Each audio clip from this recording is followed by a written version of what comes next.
Welcome, everyone. You're at No Kill in Motion. I'm David Smith from No Kill, Colorado, here with Alan Rosenberg from New Jersey Animal Observer, Aubrey Kavanaugh from No Kill Huntsville, Shirley Marsh from Yes Biscuit. We're talking today about something called the Functional Dog Collaborative. It's a group out there, and they're not the only one, but they're kind of this, it looks like they're becoming this center of a conversation about shelters and breeding or partnering with breeders. And for me, it's the most insane subject in the world. I just don't understand why this is a conversation happening out there today.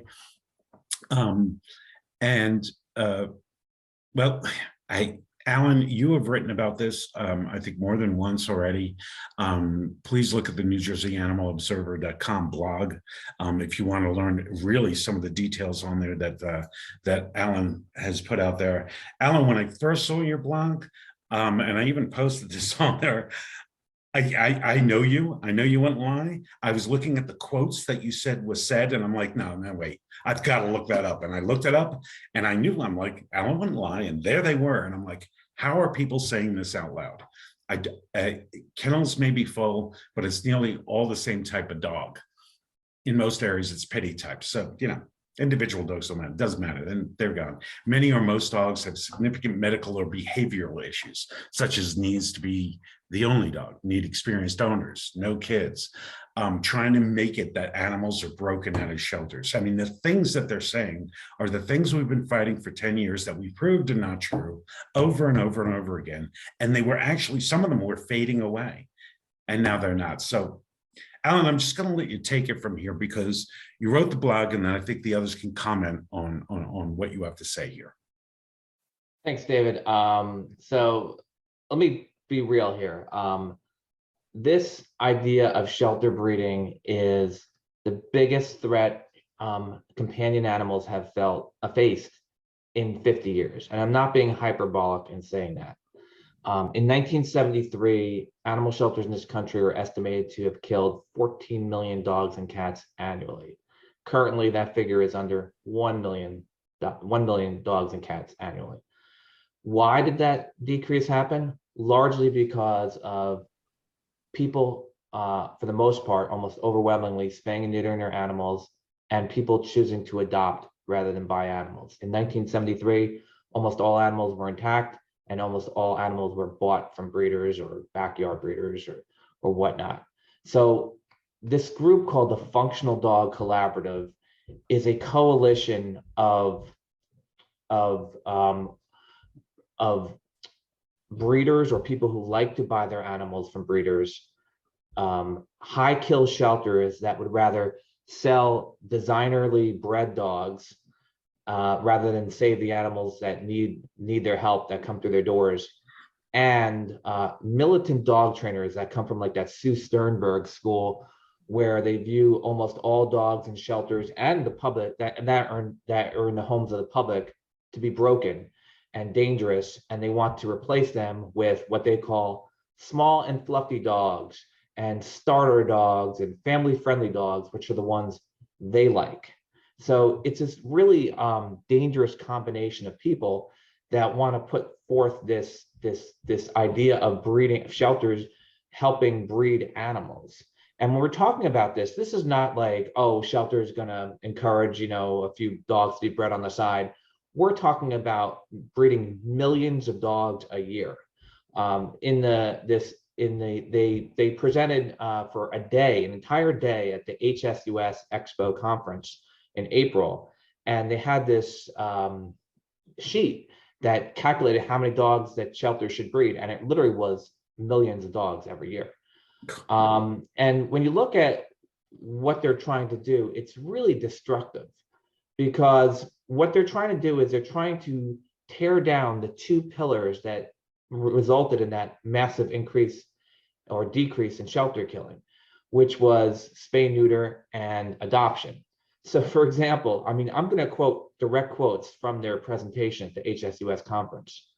They said, for example, they want people to stop using adopt, don't shop, and replace that. They want shelters to replace adopt, don't shop with things like when you buy shelter, or replace adopt don't shop with breed local and buy local. They want shelters to say, quote, shift your messaging from your dog's having babies, it's irresponsible and kills other dogs, to your successful family dog having babies is a neighborly service to ensure that your friends and family can find good dogs. Oh, wow. They basically say, stop advocating for spay neuter. They actually want people who bring in their dogs to a shelter-run spay neuter clinic to try and convince them, if they have a dog that they think is adoptable, to have a litter or two before they spay or neuter at their clinic. I saw that. It just blew my mind. Yeah. So if you look through the guide from this presentation, they're literally trying to convince skeptical shelters that they should be breeding animals. So they basically say to shelters, as long as people in your community can't cheaply and quickly adopt small and fluffy dogs or puppies of various sizes and breeds, or what they call starter dogs, the shelter should breed. So if the shelter's killing lots of dogs, that's okay, as long as it's not these small fluffy dogs or these starter dogs. If the shelter is transporting lots of dogs, it's okay, you should still be breeding dogs. This is the insanity we're talking about here. And you know, when you look at their guidance, they're actually telling shelters that they should be giving veterinary care to backyard breeders. They should be teaching backyard breeders how to breed and raise litters. They want shelters to use their volunteers to socialize the breeder puppies. They also want the shelters to give foster homes to the breeder puppies. And I think most disturbing, they want shelters to offer the breeders, to tell the breeders that they will sell their puppies on their behalf. So when you look at this, you know, you're saying, Alan, this is crazy. It's some fringe idea. It's never going to happen. But the people involved in this are really powerful people. The Functional Dog Collaborative has the former executive director of Pet More Charities. They have a very influential PhD veterinarian who publishes widely in academic circles. And they also have the former director of behavior at the ASPCA.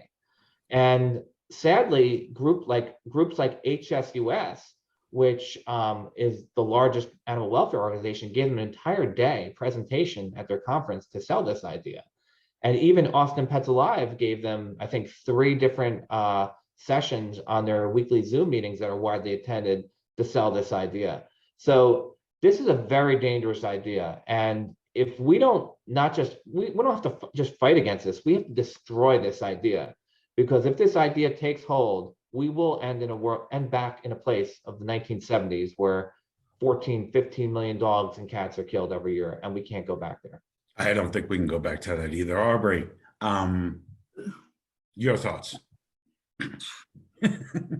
I'll try to stick to 3. The first is, okay, people think that animals die in shelters because of pet overpopulation, but yeah, we want to make more of them. Woohoo, great idea.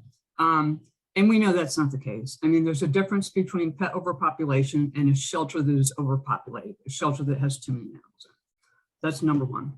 The second one is, I read something that HSUS put out to kind of walk back the effect of this. Like, well, we allow a lot of people to present at our expo.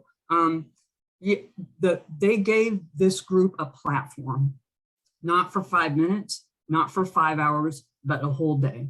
So HSUS cannot now separate itself from the messaging that was being put out. HSU owns that. HSUS has gotten in bed with that idea. They're married to it. So you can't later come back and say, oh, no, that's not really our idea, okay? And the third thing about it is, this is the kind of thing that we normally would hear from the AKC. So, and I'm just speculating here. I think that the reason we're talking about this now is during the pandemic, there were a lot of big thinkers and people that were trying to reimagine how to do animal sheltering.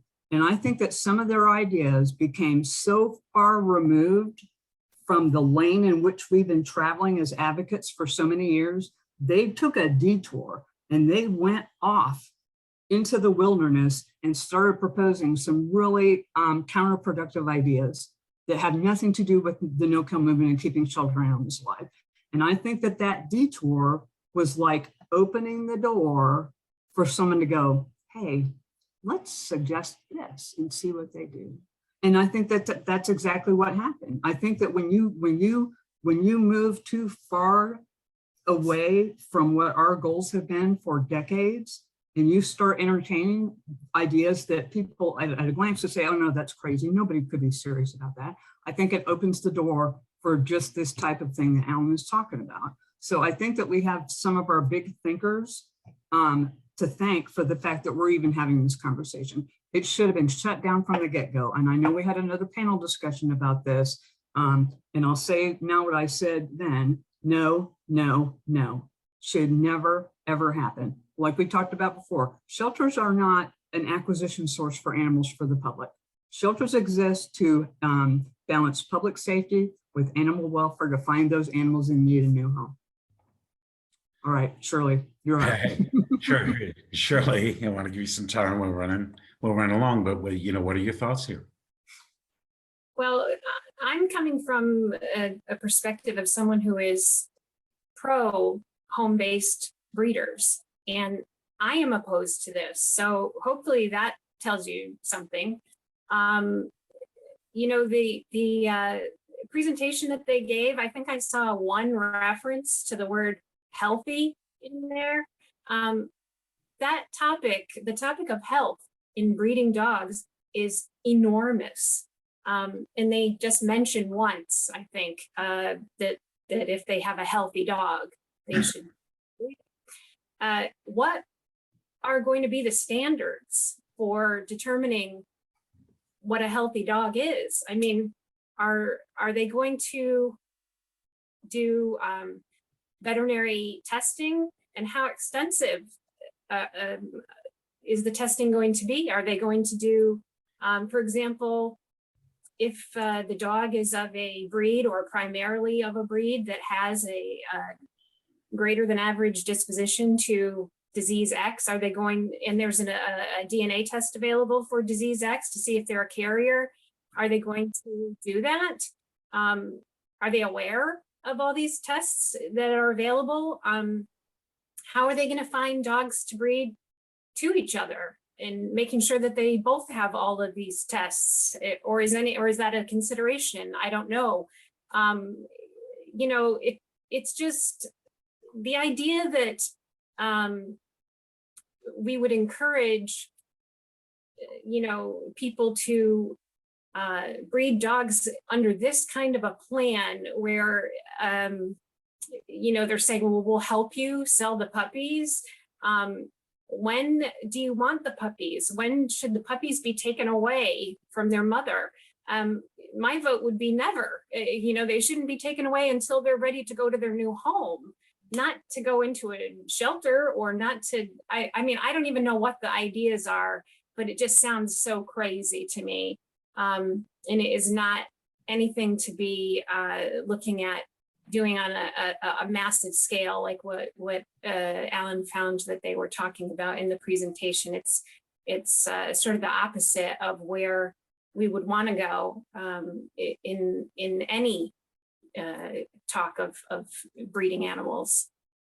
I'm going to close here, but I have to bring up something because you reminded me, Shirley. And it was actually Aubrey talking about the AKC and health. And when we talk about that, all I could think of is that's not a consideration today for professional breeders, in my opinion. You have English bulldogs that can't give birth naturally. They have to have a cesarean. German shepherds are all hip dysplasia because of the curved back. Pugs can't breathe and have to have operations so they can do so.